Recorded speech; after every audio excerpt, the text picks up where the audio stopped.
அனைவருக்கும் வணக்கம். நான் ஹோமியோபதி மருத்துவர் வித்யா. அனைவருக்கும் ஆயுத பூஜை நல்வாழ்த்துக்கள்.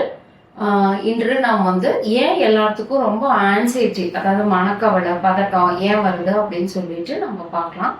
ஆக்சுவலி மனக்கவலை எதனால அப்படின்னா, நம்ம ரொம்ப ஃபியூச்சர்ல நடக்க போறத ரொம்ப ஓவரா திங்க் பண்றது. நாளைக்கு எப்படி எழுதுவோம், எக்ஸாம் எப்படி வரும், நாளைக்கு நேரம் இந்த ஃபங்க்ஷனை நம்மளால நல்லா முடிச்சிருவோமா அப்படின்னு அதை பத்தி ரொம்ப யோசிக்கிறதும், அதை பத்தி பயப்படுறது. நம்ம ஏதாவது தப்பா பண்ணிட்டா யாராவது ஏதாவது சொல்லிடுவாங்களா அப்படின்னு நம்ம ரொம்ப பயப்படுறதும், இல்லைன்னா நம்ம புதுசா ஒரு இடத்துக்கு போறோம், புதுசா ஒரு சூழ்நிலை மாற்றம், இடம் மாற்றம், ஸ்கூலுக்கு புதுசா போறது, புதுசா வேலைக்கு போகும்போது நம்ம அங்க போய் எப்படி பண்ணுவோம், எல்லாத்துக்கூட ஈஸியா மிங்கிள் ஆயிடுவோமா அப்படியெல்லாம் நம்ம அதை குறிச்சு ரொம்ப யோசிக்கும் போது நம்மளுக்கு தேவையில்லாம ஒரு மன அழுத்தம் வருது. இதனால நம்ம உடம்புக்குள்ள சுரக்கக்கூடிய ஹார்மோன்ஸ் ஆகட்டும், நியூரோ டிரான்ஸ்மிட்டர்ஸ் ஆகட்டும் எல்லாம் மாறுது.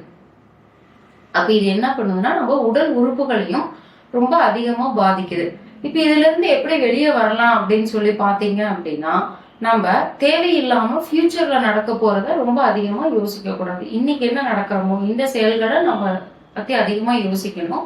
பிளஸ் பாசிட்டிவா யோசிக்கிறது. இந்த விஷயங்களை நான் நல்லா தான் செய்ய போறேன், நேர்மறையான எண்ணங்களை நம்ம டெவலப் பண்ணிக்கும் போது நம்மளுக்கு அந்த எதிர்மறையான எண்ணங்கள் அதிகமா வராது. இந்த விஷயத்த நான் எடுக்கிறேன், இப்படிதான் பிளான் பண்றேன், இதை நல்லா எக்ஸிக்யூட் பண்ணிடுவேன் அப்படிங்கிற மாதிரி நம்மளுக்குள்ளேயே ஒரு தடவை ட்ரையல் பார்த்துக்கும் போது நம்மளுக்கான அந்த பதட்டம் வர்றதை ரொம்ப நல்லா நம்ம குறைச்சிக்கலாம்.